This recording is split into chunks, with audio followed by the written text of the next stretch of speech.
Kenapa harus sedekah? Pak Kasat nggak sholat, Allah nggak apa-apa. Kenapa harus sedekah? Fa'asod dako.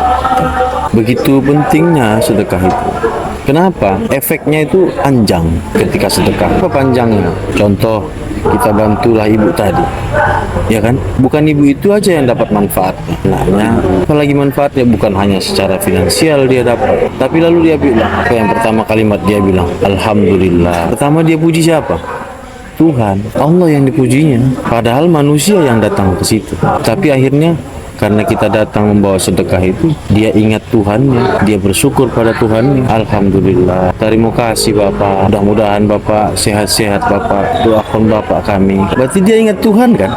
Iya, gara-gara itu. Gara-gara kita datang lah. Itulah efeknya sedekah itu. Akhirnya ya orang ingat Tuhan. Coba kalau Bapak sholat, yang ingat Tuhan siapa? Ya awak sendiri. Awak sendiri, bukan orang lain. Tapi bisa nggak Kasat berpikir coba di akhir masa-masa dinas inilah, ya kan? Apalah yang paling membahagiakan? Ya itu tadi, makanya saya belum bisa merasakan apa yang komandan bilang. Apalagi jarak kebahagiaan itu jauh. Dan secara logika memang benar. Kalau kita menerima, pasti semua bisa bahagia. Belum pernah saya merasakan kebahagiaan saat memberi. Karena mungkin kadang ada keterpaksaan, kan itu Pak. Atau mungkin ya memang komandan sudah dapat hidayah, sudah dapat petunjuk. Dia yang menggerakkan hati komandan itu ya terus terang untuk berbuat baik lah. Mungkin karena saya masih abu-abu komandan, belum putih. Ya. Hidayah itu datangnya dari Allah. Betul. Tapi tuntunannya sudah Allah berikan. Melalui apa? Al-Quran. Jadi kalau kita ikut tuntunan Al-Quran itu, disitulah jalannya kita dapatkan hidayah. Hidayah itu tidak datang dengan cuma-cuma. Seperti yang aku bilang tadi, murah kali lah surga itu. Memang di masjid 2000 masukkan kotak mengharapkan surga. Makanya lah kita keliling ini. Cari apa? Cari ridho Allah. Mencari apa? Cari amal ibadah. Berburu apa? Berburu pahala. Ya kan? Makanya nikmatnya sedekah itu sebenarnya belum bisa kita rasakan kalau nggak kita lakukan. Pak Kasat nanti kalau udah ngasih, merasa senang dan bahagia, lihat orang tadi senang lalu Pak Kasat nangis, disitulah letak kebahagiaan. Jauh lebih bahagia rasanya kita ngasih ke orang daripada kita nerima. Semua orang bisa nerima, bahagia orang menerima. Tak ada yang tak bahagia kalau menerima sesuatu. Pak Kasat menerima pemberian orang lain, senang. Tuhan kasih cucu, senang, ya kan? Tuhan kasih mobil umpamanya, senang. Tapi udah pernah rasakan belum bagaimana letaknya bahagia ketika kita ngasih ke orang, lalu kita pun ikut bahagia, senang rasanya. Disitulah nikmatnya sedekah itu. Nggak tergambarkan, nggak terceritakan betapa bahagianya kita ketika melihat orang bahagia dari hasil yang kita beri. Itu pada hakikatnya sifat memberi itu sifatnya Tuhan. Tuhan nerima apa dari kita? Allah nerima apa? Nggak ada. Kasat nggak sholat, Allah nggak apa-apa. Kasat nggak sedekah, Allah nggak apa-apa juga. Kasat nggak puasa, Allah nggak apa-apa juga. Nggak beriman, Allah kasih juga. Nggak punya akal hewan, Allah kasih juga makan. Kita nggak sholat, Tuhan kasih juga makan. Tuhan kasih nikmat lain-lain lagi. Tuhan kasih kesehatan. Itu sifatnya Tuhan memberi itu. Ketika kita melakukan sifat yang Tuhan beri, sifat yang Tuhan gambarkan, hakikatnya Tuhan itu memberi, barulah kita nyambung sama yang Maha Pemberi itu. Ketika kita nyambung sama Pemberi itu, kita barulah dapatkan nikmatnya itu. Memberikan. Itulah makanya saya ajak keliling-keliling, kita mencari orang yang fakir miskin itu, mengimplementasikan itu supaya terasa kita bahagianya memberi. Netes air matanya kedatangan kita itu, mengucap alhamdulillah dia. Kita merasakan senangnya hati kita, leganya hati kita setelah ketemu dengan dia dan dia bersyukur. Itu nikmat kita rasa. Kasat udah mulai terasa nikmat memberi. Sifat Tuhan memberi itu Maha Pemberi. Mana pernah Tuhan menolak doa orang? Nggak pernah. Kita nggak minta pun Tuhan berikan. Kasat pernah minta, besok aku minta napas sekian banyak, nggak ada. Besok aku minta jantung sekian denyutnya, nggak ada. Kan Tuhan yang lebih tahu apa yang kita butuh. Tuhan kasih, nggak kita minta. Nah, itulah satu kebesaran dan kenikmatan bagi Tuhan ketika memberi hambanya. Taat dia kepada Allah, itu yang Tuhan harapkan. Tapi taat pun kita sebenarnya bukan buat kita, sebenarnya bukan buat Allah Subhanahu Wa Taala, buat kita juga.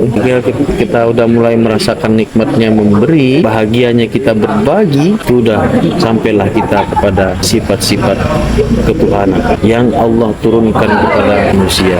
Pertamanya ayat Al-Quran itu apa? Bismillah Bismillahirrahmanirrahim, ya kan?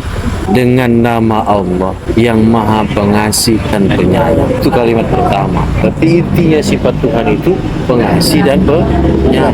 Jadi kalau kasih sayang yang kita kedepankan, hidup kita ini tenang, insya Allah bahagia dunia akhirat. Yang lupanya kita menyayangi kadang-kadang, ya kan, sesama kita. Ayat pertama Allah udah gambarkan Bismillahirrahmanirrahim.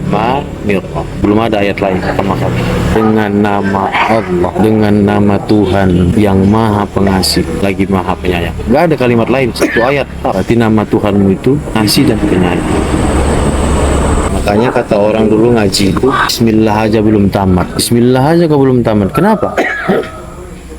Kenapa kata guru-guru dulu, kau bismillah aja belum tamat? Karena belum kita amalkan pengasih dan penyayang itu. Gimana tamat bismillahnya? Ngaji bukan hanya baca, ngaji kan maknanya, diimplementasikan, dilakukan, dikerjakan. Satu kalimat dalam Al-Quran aja, Bismillahirrahmanirrahim, belum tamat kita, belum bisa kita lakukan. Ngasih kepada penyayang siapa? Kepada makhluk Tuhan, kepada sesama kita, kepada orang tua kita, pada anak kita, pada tetangga kita, pada saudara kita, pada orang yang kita sayangi, pada guru murid kita kalau guru kita, pada rekan kerja kita, pada hewan, kepada tumbuhan. Belum tamat lah. Bismillah tadi panjangnya. Satu ayat, jangan kaji ayat yang lain. Itu bisa tamat nggak itu?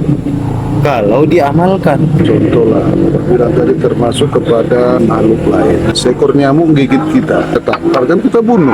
Kan Ya. kalau kita penyayang, Ya, seharusnya begitu. Itulah dia. Pernah suatu ketika dalam riwayat Imam Bukhari, dia menulis kitab banyak. Dalam riwayat Imam Bukhari ini masuk surga bukan karena banyaknya kitab yang dikarangnya dan lalu menjadikan ilmu itu jadi amal jariah bagi dia. Bukan. Suatu ketika dia menulis kitab. Kitab diambilnya pena begini karena dulu dicelupkannya pena ini kan ada tintanya. Di tinta itu hinggaplah seekor lalat. Hinggap lalat ini, apa kata Imam Bukhari? Dibiarkannya lalat ini sampai kenyang. Dalam hatinya dia ikhlas. Biarlah, minumlah kau dulu sampai kenyang, baru nanti aku geser. Dia diamkan tangannya sampai lalat itu tak terganggu ketika dia minum tinta itu. Hanya itulah kebaikan yang dilakukannya. Makanya lah rahmat Allah turun masuk surga. Begitu. Sifat apa itu? Pengasih dan penyayang. Hanya karena itu loh. Nah, surga itu karena rahmat Allah, bukan karena amal ibadah kita. Kalau amal ibadah kita lebih hebat lah zaman orang dulu. Mana ada amal ibadah kita sebanding dengan mereka dulu. Makanya orang bilang tak tamat bismillah itu di kenapa? Belum tamat di satu ayat ini. Masih lagi ada good, masih ada lagi iri, masih ada lagi dengki, masih ada lagi dendam, masih ada lagi hasad dalam hati. Itu yang makanya belum tamat. kalau udah dibahas ke situ, biar di batar sapu, di dalamnya betul lah. Pernah juga sih dengar itu. Makanya ya jadi seperti penyegaran gitu loh. Iya, memang itulah tujuannya kita berkumpul. Hikmat itu supaya nasihat menasihati. Ada nggak salahnya Kapolres? Banyak salahku, dosaku pun banyak. Marah pun bolak-balik awak. Tapi kan bolak-balik juga kita berkumpul saling menasihati, melakukan kebaikan supaya terobati gitu, ya kan? Kan ada itu Pak. Ibaratnya kayak gelas ini lah, lihat ini kan, Kumpul dengan lihat gelas ini kan kotor kan. Nah ini kan ada kopinya kan. Cobalah kita kalau kita gelas ini kita siramnya aja dia. Nah, terus tumpah dia hilang lah, hilang apanya? Hilang kotornya. Itulah dia, bening jadinya. Minumlah dulu, bismillah. Tapi kok dibiarkan aja dia, ya di situ aja dia bertahan kotornya. Makanya ya ada kotornya, kita tahunya kita kotor di gelas. Sirami aja terus. Nah, kebaikan. Salah satu obat hati komandan, berkumpul dengan orang soleh. Tombok hati ya. Tombol hati, lagunya. Coba kalau Bapak sholat, yang ingat Tuhan siapa? Jawa sendiri. Bapak sendiri,